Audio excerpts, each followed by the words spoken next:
We haven't seen.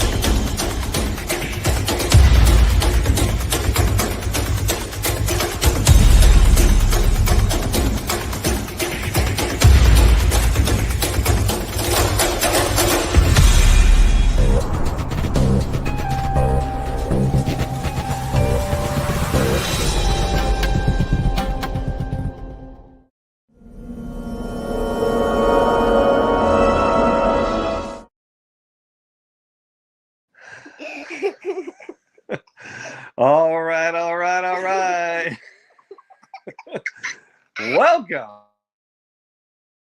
right. Welcome to the Tuesday night Principal Cairo broadcast from DE and Band of Brothers. I'm Dr. Brian Moriarty, your esteemed MC for tonight's exciting call with Dr. Paul Givens. And I'm joined by the Giggle Girl, Emma. Hello, Emma. How are you? Good. And is there anything you want to tell our viewers at home? I love DE. You love DE? Great. So do I. I love DE too. And we're excited that you're here joining us on the Tuesday Night Principal Cairo broadcast brought to you by DE and Band of Brothers. And we got an exciting call for you in store today. But we've got a few announcements to make before we get to our speaker. And we've got the Connect groups. If you have not yet participated in this Connect group, what's your team color? We've got the blue team. We've got the orange team. We got the yellow team. And we've got my personal favorite, the purple team. My favorite is blue. Blue? That's Paul Bloomsack's team. I'm just kidding. Purple. Purple is our team, yes. So if you have not connected with a group, gotten a team, get with your group leaders, but you talk with your team members, chat between DEs, air out any problems you're having, keep in touch, and hopefully you connect with your group people. Okay, Spring DE, it is upon us, April 10th through the 13th. Same hotel, Sheridan Sand Key Beach Resort.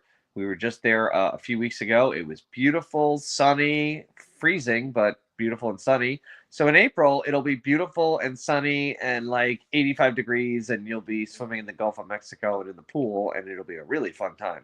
So definitely make your plans to get there in April. Upcoming DEs, we've got obviously Clearwater, April 10th to the 13th, beach vacation. Definitely want to do that. And then we've got summer in Atlanta, hot Atlanta, that was getting more snow today. And then in the fall, just before Halloween in Atlanta. Go to lifede.com, get registered, get your hotels, make plans to be there. Are you going to be there in April at DE? Yes. Yes, that's a yes then. Okay. All right. Thank you, Emma. So we've got DE on the horizon. Get registered. We've got our groups we've got to connect with. Purple team is the best, right? Yes. Yes. Why Okay. yes. Yes, that's amazing. Yes. And we've got a speaker for tonight. And this guy is going to be a total wild card. I'm just gonna warn you. I've gotten to know Dr. Paul here through he's been coming to some recent DEs. In the 90s he had been to like 25 or so DEs, so he's no stranger to DE, but he started coming back here in the last year. Okay, no more jokes, okay? This is serious. Okay. And now this guy, you could just tell he's on fire. Whenever we have Drop the Keys and we need somebody up on stage dancing, it's this guy. Shoes off, kicking, dancing, just busting a move, absolutely fearless. And at this last DE, like I mentioned, it was freaking freezing. And what did this guy do? Yeah, he just went swimming. The Gulf of Mexico, freezing cold water. Why? Because he heard people like me and others say to get uncomfortable. And he gets uncomfortable with the best of them, because I couldn't even imagine swimming in that water and how small my things would have gotten. But this guy lives for that, and he is absolutely fearless. And that's what I love about him, is he's just fearless and raw. And I can't wait to hear what he's going to share. 32-year graduate from CMCC, now living in Kingston, Canada. Let's give it up for Dr. Paul Gibbons. Take it away, Dr. Paul. Love and appreciate you.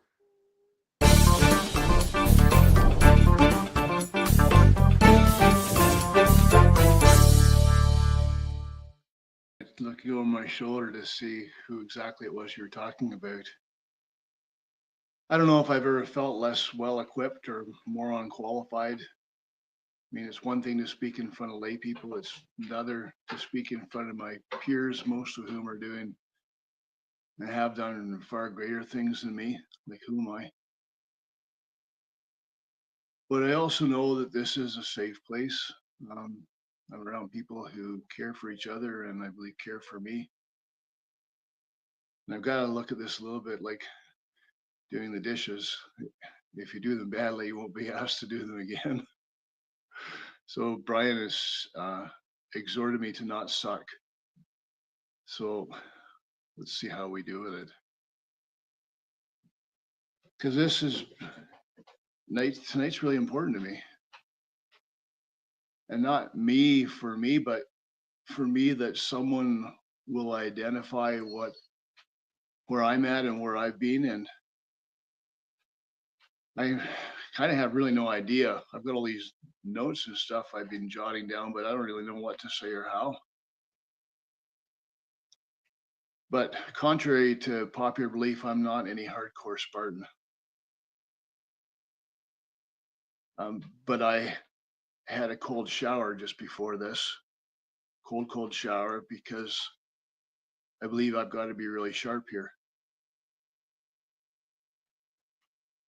That there's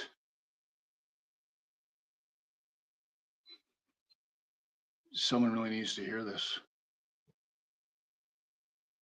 And that I've only got one shot. Like a life could hang in the balance for all I know.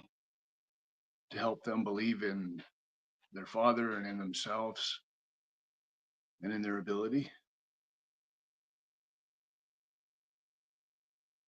The last DE got through on me at a couple levels about being uncomfortable, which is why instead of a lunch with friends, I went out alone on the beach.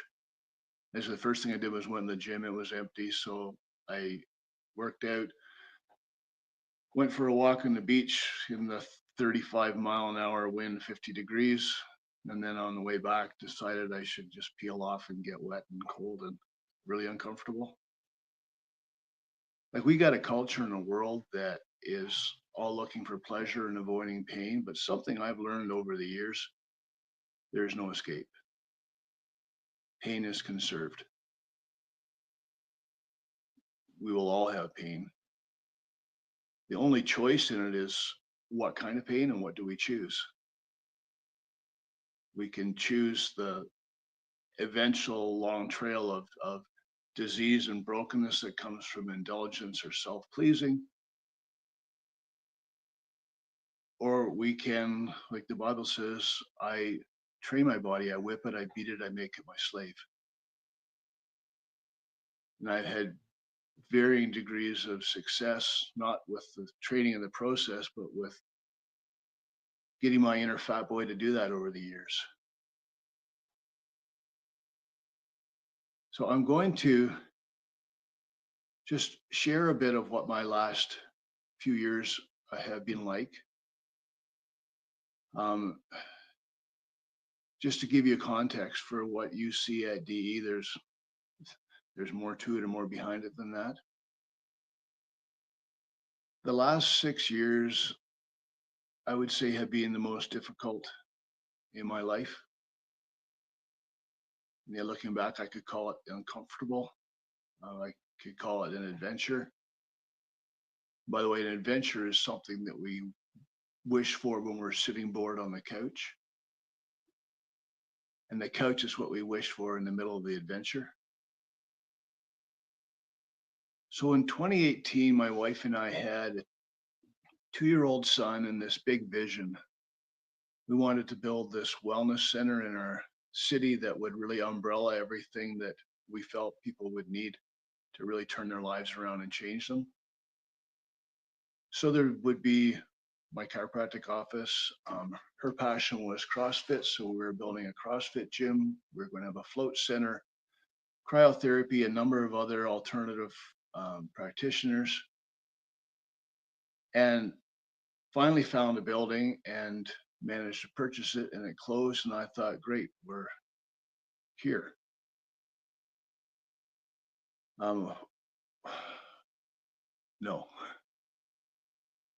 I had done a lot of calculating and a lot of figuring and planning, and I thought I had counted the cost. And what I found out was I had no freaking idea whatsoever. Seemed like a wise plan, all of my teachers and mentors, multiple streams of income, invest in your business and what you know. That still doesn't mean it's going to work out.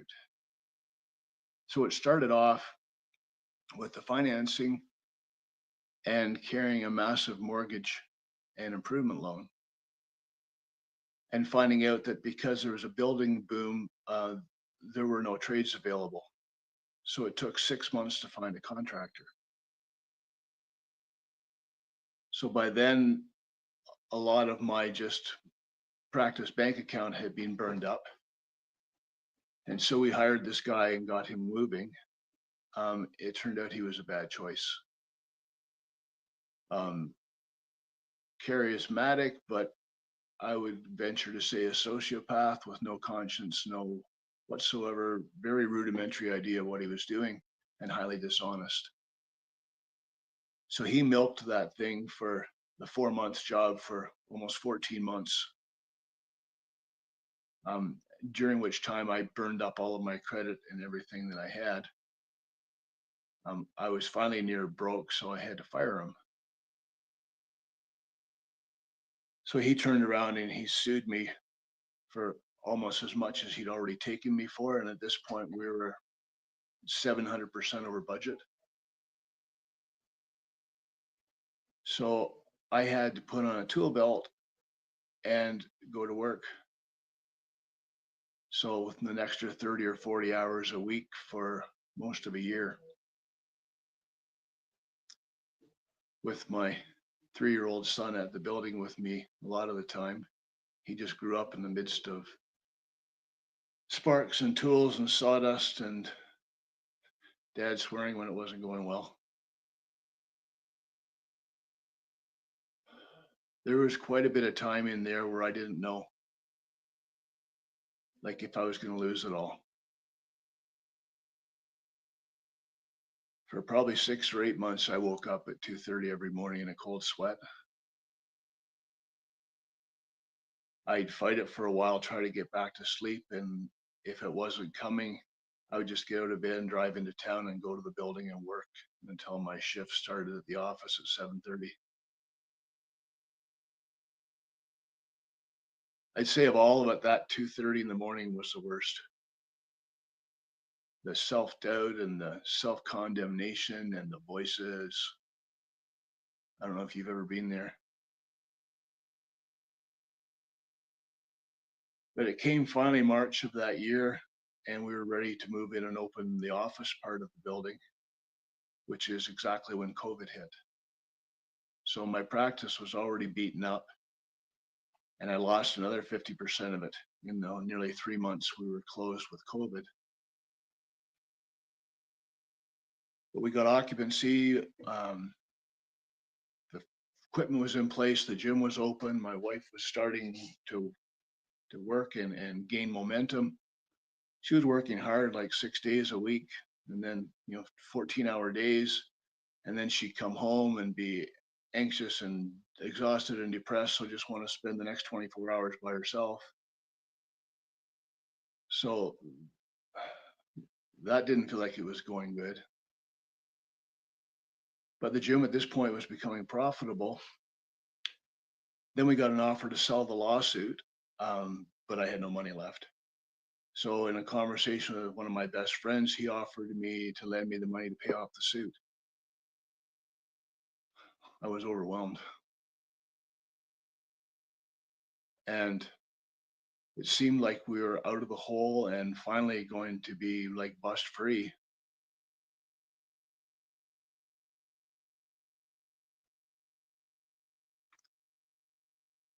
And then 2 hours later, I caught my wife cheating with one of her gym members.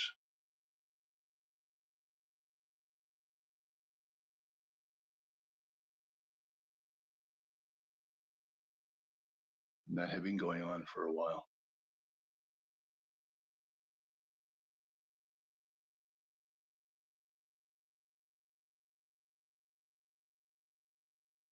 That was Friday. And on Monday, the bank called me, my bank manager, and told me that I didn't qualify for my financing anymore. So they were moving me into special assets. That's what they do when they're going to run you into the ground and seize your property. So that was a pretty low stretch. 4 or 5, maybe 6 months, I didn't even want to be here. If you had needed someone to step in front of a train for you, I wouldn't have thought twice.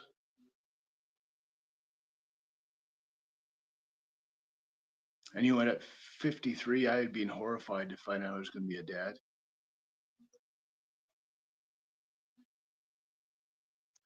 I didn't realize that little boy was going to save me.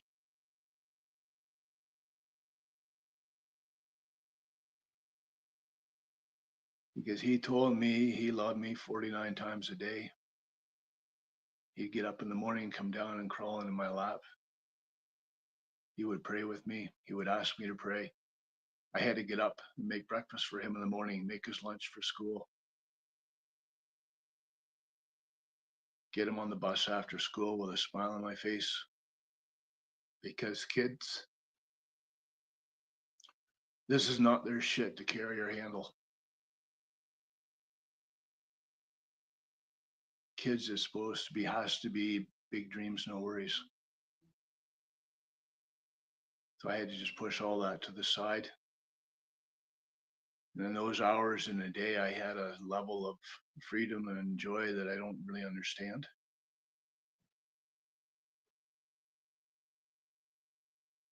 And I was broke. Like I had my life savings burned up and invested. I had sold every piece of real estate I owned. My house had a first and then a second mortgage on it. There was a mortgage on my cottage. Embarrassing, but bad enough that on my weekends, I was refinishing and restoring woodworking machinery to sell. And that was helping keep food on the table. I had to sell my guitars.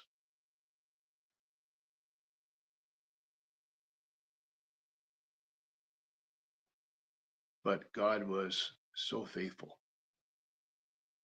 all the way through it. Even when I didn't know he was there, when I was stumbling and faltering and sucking and backsliding, he was just there. 2 scriptures I clung to in that time. One, you know the plans I have for you, plans to prosper and bless you and grow you and not to hurt you. And a verse in Joel that says, I will restore the years the locusts have eaten. And faith is believing things that you can't see and can't touch and aren't there. So I just kept grinding and plodding along. I was not skipping. I was not waltzing. Sometimes the joy of the Lord is just not quitting. So I kept trudging along, because if I didn't, then I was going to lose my house, my little boy's home, our cottage, our second home that we've been building and working on for 25 years. I'd lose my place of business. So when you talk about, or I talked about counting the cost, I didn't understand that it was going to be my life savings, everything I owned, my mental health, my fitness, my practice, my marriage. 6 years of my practice squashed down, opportunities to serve and earn lost.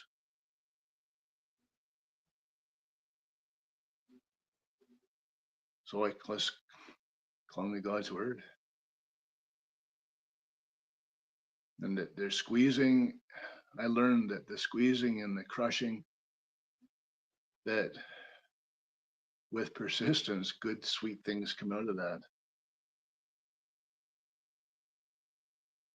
That we come and then we have to just believe that it's already won, that we come from victory, not for it.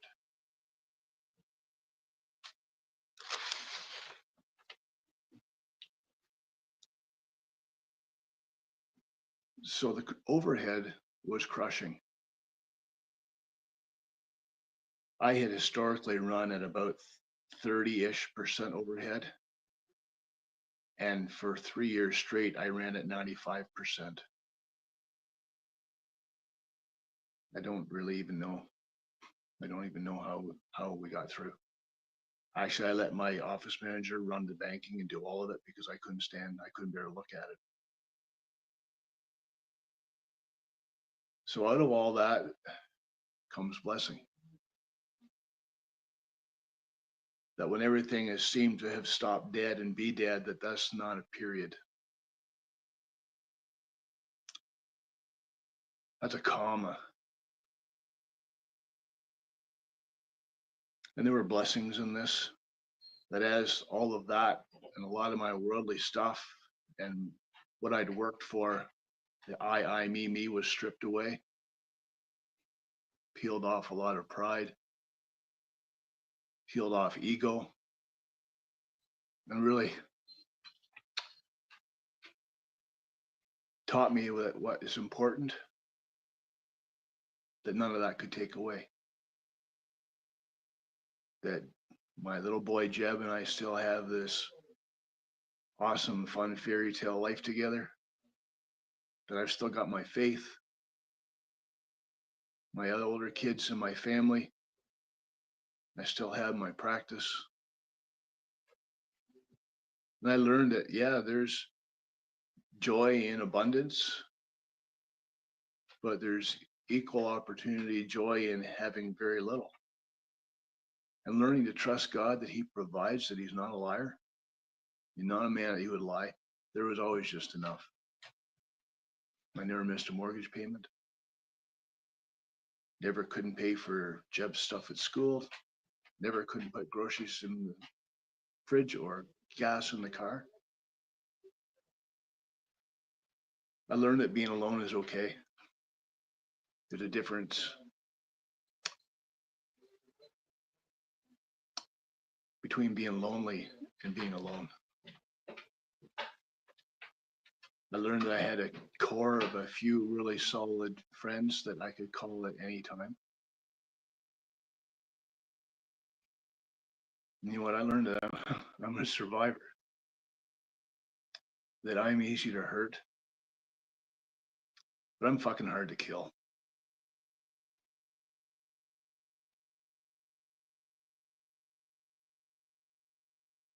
And some of the best tried during those years.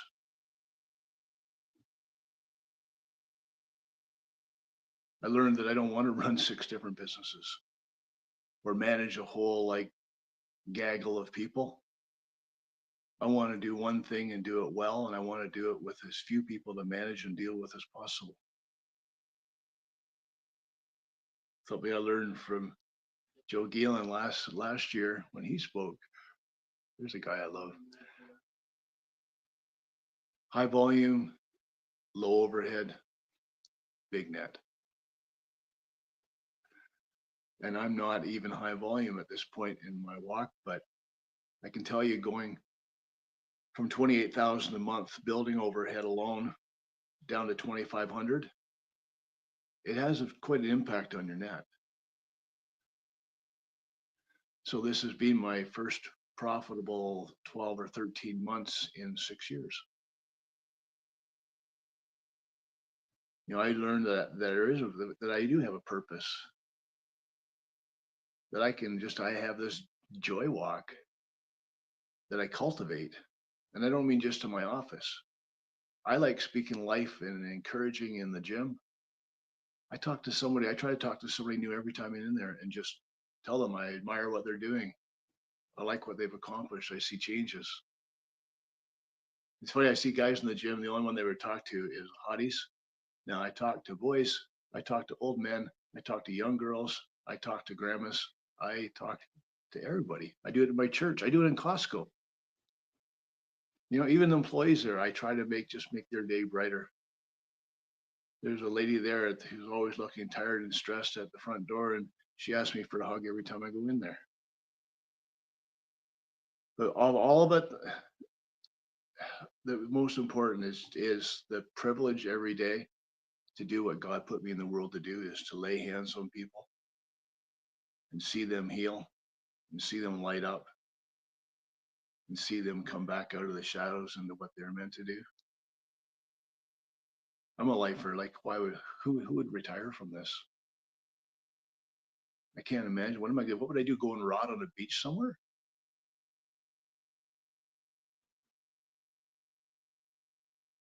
So that first DE back was a big one.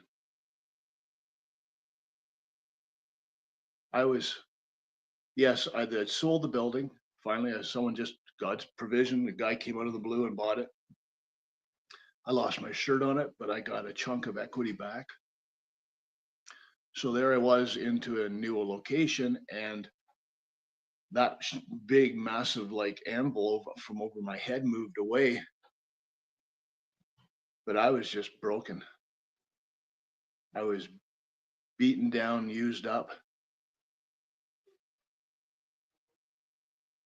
Still just plodding ahead. The polar bear in the cage, you take away the cage and he doesn't know the cage is gone yet. I was blaming a lot of lies, that I was not worthy. I was unwanted, that nobody wanted what I had or did or knew. Irrelevant. I think the worst was the mediocrity, just believing, I guess this is as good as it gets. When I came to DE, I was as fat and soft as I've ever been in my whole adult life. Disillusioned, I doubted everything. Bless Liz Russell. I ran into her at Pete's seminar in the fall, and we both bawled. And I thought, wow, there's someone I miss, and I bet you there's a whole bunch more of them that I miss. So we agreed that I was coming down to Clearwater in January.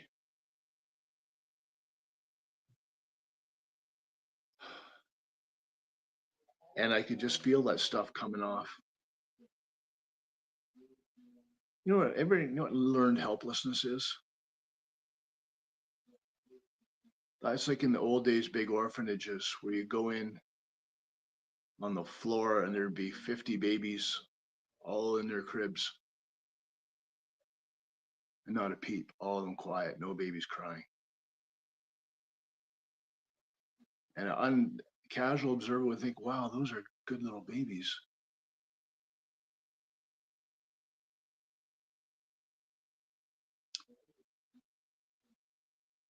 Those are little babies who've given up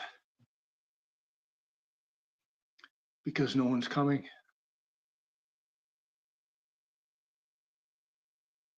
You can hang a dog up in a sling and put a battery charger on him, and you can shock him over and over again.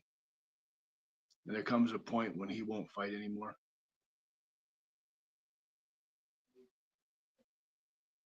And that's what I felt like. And then you guys, with just, I was still I really think an outsider at that point, although there were some familiar faces that I knew, but we hadn't reacquainted yet. But the love in that room, and I could just feel things coming off me. Shackles sounds corny, but that's what it felt like. Your testimony, your friendship, just blew on embers that I thought didn't have much left in them. So I came home, and first thing I did was drag my fat ass into a gym and signed up. Changed my shifts so I'd have an hour off hour and a half off in the middle of each shift, 4 days a week, and just went and lifted and got as uncomfortable as I could. It's worked. I don't weigh as much as I did last year, and I can honestly say my strength has more than doubled. I won't bore you with numbers, but it's pretty good. Had a long talk with my pastor at the church, shared some of this with him, and said, okay, I'm ready to tithe again. So just get an automatic withdrawal. And I'm doing more than I think I should because I'm believing that there's more coming. Just shifted day-to-day activity and priorities. Because I'm a master at going to something that's mildly interesting and low priority. And you know something I learned, and you know, and I'm not some Spartan, but it depends who you hang out with. Our school's lawyer used to say, "Bad company corrupts good character. Sleep with dogs, you wake up with fleas." Well, if you hang around with good dogs, you get good fleas. And I also learned that, relearned again and again, just like we'd have to tell our patients, you getting well is not an event. This is a process. It's going to take time and persistence. So I was a little bit of like a New Year's gym boy with DE. I did 2 of them and then got busy in the summer and then let my introvert shells kind of slide around me and I missed the fall. And lo and behold, like the husk is building up. Like there's a new and different layer to the husk. The voices are creeping back in, low priority habits. So I know that I need this, like on a regular basis and not just a 3 months basis. I need to be on here with you guys. And again, my introvert and thinking nobody really wants me around, sabotage a bit of that in the last year, but now there's more and more of you I can look at and call brothers and friends. So it's more like just getting to hang out with the people who are my tribe, who I care about. So I think that's really most of what I have to say here. I just really pray that there's someone out there that's either in the middle of or either end of what I've been through in their own way, and that I really hope this would just encourage them, and that there is hope, that this is a season, that we walk through the valley, we're not building a house there. And most of all, you know that you're loved. Thanks so much.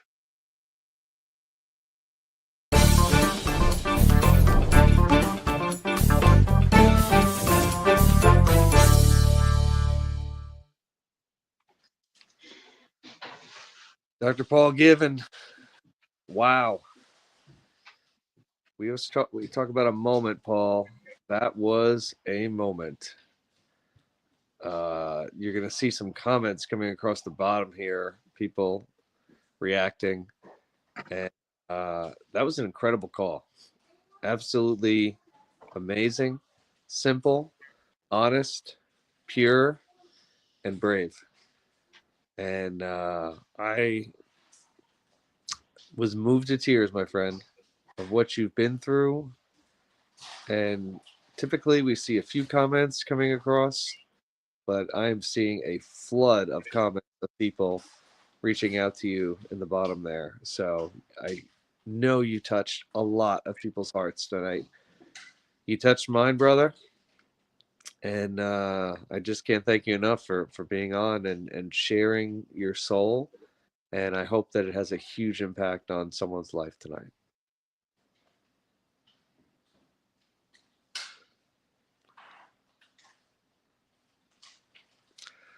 So that will wrap up our Tuesday night call. Feel free to share this with someone you love. The incredible Paul Given gave us a great message tonight. And we will see you guys next Tuesday, 9 p.m. Eastern, on the Tuesday night DE Band of Brothers Principal Cairo broadcast. Thanks and God bless.